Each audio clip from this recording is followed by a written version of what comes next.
കൂടുതൽ വാർത്തകളും വീഡിയോകളും കാണാൻ ഈ ചാനൽ സബ്സ്ക്രൈബ് ചെയ്യുക. കൂടെ ബെൽ ബട്ടൺ അമർത്തുക.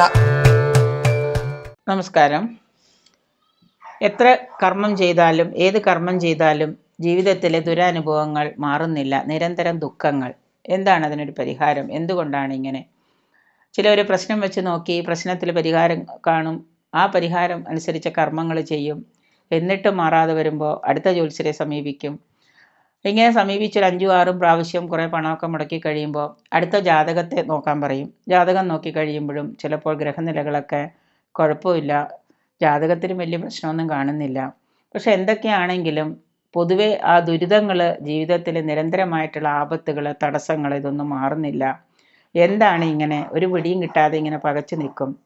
ശരിക്കും പറഞ്ഞാൽ ജാതകത്തിലെ ഗ്രഹനിലകൾ മെച്ചമായിരുന്നാലും അവ നമുക്ക് ഫലത്തിൽ കാണാനാകാതെ പ്രവർത്തികളെ എല്ലാം പരാജയപ്പെട്ട് കർമ്മ ദുരിതവുമായി സാമ്പത്തികമായിട്ട് പരാധീനതകൾ വന്ന് കുടുംബത്തിൽ ആത്മഹത്യയുടെ വക്കിലെത്തുന്ന സമയത്ത് നമ്മൾ കുടുംബ ഐശ്വര്യമൊക്കെ ഹീനപ്പെട്ട് പൊതുവേ നമ്മൾ ദുഃഖിതരായിട്ടിരിക്കുന്ന സമയത്ത് ചില അനുഭവങ്ങൾ കണ്ടുവരുന്നതെന്ന് വെച്ച് കഴിഞ്ഞാൽ, ഒരു പ്രധാന കാരണമെന്ന് വെച്ച് കഴിഞ്ഞാൽ നമ്മുടെ കുലദൈവങ്ങളോടുള്ള അവഗണന, അല്ലെങ്കിൽ കുടുംബത്തിൽ തന്നെ ഏതെങ്കിലും പാരമ്പര്യമായിട്ട് കുടുംബത്തിൽ വച്ച് പൂജിച്ചു പോന്നിരുന്ന ഏതെങ്കിലും ദൈവങ്ങളോടുള്ള ആ ഒരു അവഗണന, അവരെ നമ്മൾ വേണ്ട രീതിയിൽ പ്രീതിപ്പെടുത്താതിരിക്കുക, ഇതൊക്കെയാണ് നമുക്ക് പിന്നീട് നമ്മൾ നോക്കേണ്ടത്. പ്രശ്നവശാൽ എന്ത് തന്നെ കണ്ടാലും അത് പരിഹരിച്ചിട്ടും ജാതകവശാൽ പരിഹരിച്ചിട്ടും മാറുന്നില്ലെങ്കിൽ കുലദേവതകൾ നമുക്ക് ഇനി കുലദേവതകളെ അറിയുന്നില്ലെങ്കിൽ പ്രശ്നവശാൽ കുലദേവതകളെ നമുക്ക് കണ്ടുപിടിക്കാം. നമ്മുടെ കുലദേവതകൾ ആരാണ് എന്ന് നമുക്ക് കണ്ടുപിടിക്കാം.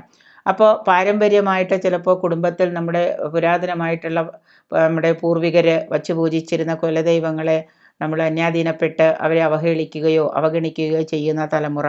അപ്പോൾ ഇതൊക്കെ വന്നു കഴിയുമ്പോൾ തീർച്ചയായിട്ടും ഏതെങ്കിലും മൂർത്തിയോട് നമ്മൾ അവഗണന കാണിക്കുക, അനാദരവ് കാണിക്കുക, ഇതുമൂലവും നമുക്ക് എന്തുണ്ടാവാം? ജീവിതത്തിൽ പല ദുർഘടങ്ങളും പ്രയാസങ്ങളും ഒക്കെ നമുക്ക് അനുഭവിക്കേണ്ടതായിട്ട് വരാം. അപ്പോൾ അങ്ങനെ നമ്മൾ പ്രശ്നവശാൽ ഇത് നോക്കുമ്പോൾ ഈ 4-ാം ഭാവത്തിൻ്റെ സ്വഭാവം അടിസ്ഥാനമാക്കിയാണ് നമ്മൾ ദോഷനിർണയം നടത്തുന്നത്. ഇനിയിപ്പോൾ കുലദേവതയെ അറിയാത്തവരുണ്ടെങ്കിൽ പോലും നമുക്ക് ഈ 4-ാം ഭാവം വെച്ച് കുലദേവതയെ നമ്മൾക്ക് കണ്ടുപിടിച്ച് അതിന് നമുക്ക് പരിഹാരങ്ങൾ പറയാൻ പറ്റും. അപ്പോൾ അങ്ങനെ കണ്ടുപിടിച്ച് പറയുന്ന സമയത്ത് ഏത് പ്രവൃത്തിയിലും നമുക്കുണ്ടാകുന്ന തടസ്സങ്ങളെ നമുക്ക് തരണം ചെയ്യാനും നമ്മുടെ കർമ്മ ദുരിതങ്ങളൊക്കെ മാറാനും ഒക്കെ നമുക്ക് സാധിക്കുന്നതാണ്.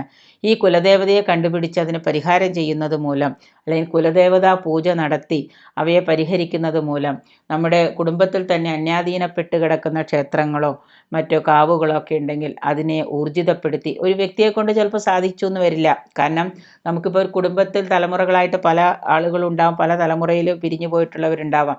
ഏതെങ്കിലും ഒരു വ്യക്തിക്കോ കുടുംബത്തിനോ പലതരത്തിലുള്ള അനർത്ഥങ്ങൾ സംഭവിക്കുമ്പോഴായിരിക്കാം അവരിതിനെക്കുറിച്ച് ചിന്തിക്കുന്നത്. അപ്പോൾ ആ സമയത്ത് നമ്മൾ ചെയ്യേണ്ടതെന്ന് വെച്ച് കഴിഞ്ഞാൽ ഈ കുലദേവതയെ കണ്ടുപിടിച്ച് കുലദേവതയെ ആചരിക്കാൻ മറ്റുള്ളവർ നമ്മളോട് സഹകരിക്കുന്നില്ലെങ്കിൽ ആ കുലദേവതയ്ക്ക് എന്താണോ, ഇപ്പോൾ അന്യാധീനപ്പെട്ട് കിടക്കുന്നൊരു ക്ഷേത്രമൊക്കെ ആണെങ്കിൽ ഒരു വ്യക്തിയെ കൊണ്ട് ഒരിക്കലും നമുക്കതെന്താണ് ഒരു വീണ്ടും ഒന്ന് പുനരുദ്ധാരണം ചെയ്ത് അവിടെ നമുക്കൊരു ക്ഷേത്രപ്രവേശനം നടത്തലൊക്കെ ബുദ്ധിമുട്ടാണ്. അപ്പോൾ അവിടെ ചെയ്യാൻ പറ്റുന്ന വഴിപാടുകൾ എന്താണോ, അല്ലെങ്കിൽ ഏത് തരത്തിൽ അത് മുന്നോട്ട് കൊണ്ടുപോകാൻ പറ്റുമെന്ന് നോക്കിക്കഴിഞ്ഞാൽ തീർച്ചയായിട്ടും ഈ പറയുന്ന ദുഃഖങ്ങളും ദുരിതങ്ങളും ജീവിതാനുഭവങ്ങളിൽ ഉണ്ടാകുന്ന അടിക്കടി ഉണ്ടാകുന്ന അപ്രതീക്ഷിതമായ ആപത്തുകളെയൊക്കെ നമുക്ക് പരിഹരിക്കാൻ സാധിക്കും. അപ്പോൾ അതുകൊണ്ട് തന്നെ തീർച്ചയായിട്ടും നമുക്ക് എന്താണ്, കുലദേവതാ പൂജ, കുലദേവതാ ശാപമുണ്ടെങ്കിൽ അത് 4-ാം ഭാവം കൊണ്ട് കണ്ടുപിടിച്ച് അതിന് നമ്മൾ പരിഹാരം ചെയ്ത് കഴിഞ്ഞാൽ നമുക്ക് തീർച്ചയായിട്ടും എന്താണ്, ഈ പറയുന്ന തരത്തിലുള്ള ദുരന്തങ്ങൾ, ദുർഘട സംഭവങ്ങൾ, ആപത്തുകൾ, അനിഷ്ട സംഭവങ്ങൾ നമുക്ക് ഒഴിവാക്കാൻ സാധിക്കും. അതിന് ചെയ്യേണ്ടത് നിങ്ങൾ നല്ലൊരു ദൈവജ്ഞനെ കണ്ടിട്ട് നിങ്ങളുടെ ജാതകം പരിശോധിക്കുക. പ്രശ്നവശാൽ നിങ്ങളുടെ 4-ാം ഭാവവും ജാതകവശാലുള്ള 4-ാം ഭാവവും കണ്ടുപിടിച്ച് അവിടെ നിങ്ങളുടെ കുലദേവത ആരാണ് എന്ന് കണ്ടുപിടിക്കുക, ആ കുലദേവത എവിടെയാണ് എന്ന് അന്വേഷിക്കുക. എന്നിട്ട് അതിന് നിങ്ങൾ പ്രായശ്ചിത്തം ചെയ്യുകയും വഴിപാടുകൾ ചെയ്യുകയും ദോഷനിവാരണം നടത്തുകയൊക്കെ ചെയ്താൽ തീർച്ചയായിട്ടും നിങ്ങളുടെ ഈ പറയുന്ന പകുതി ദുരിതങ്ങൾ നിങ്ങൾക്ക് മാറും. അത് ഒന്നും ചെയ്യാൻ സാധിക്കാതെ വരുമ്പോഴാണ് നമ്മൾ പിന്നെ അതിന് അടുത്ത സ്റ്റെപ്പ് എന്താണെന്ന് നോക്കിയിട്ട് അതിന് ചെയ്യുന്നത്. അപ്പോൾ എന്തായാലും ഒരു നല്ല ദൈവജ്ഞനെ കണ്ടിട്ട് അതിനൊരു മാർഗം നിങ്ങൾ അന്വേഷിക്കുന്നത്, ആരായുന്നത് വളരെ നന്നായിരിക്കും. നമ്മുടെ ഇന്നത്തെ രീതിയിലുള്ള ജീവിതാനുഭവങ്ങളിൽ ഈ ദുരിതങ്ങളും ദുരന്തങ്ങളും ഒക്കെ മാറാനായിട്ട് ചിലയിടത്ത് കണ്ടിട്ട് നമ്മൾ നിരന്തരം അടിക്കടി അസുഖങ്ങൾ, രോഗങ്ങൾ, ആപത്തുകൾ, അനർത്ഥങ്ങളൊക്കെ സംഭവിക്കും.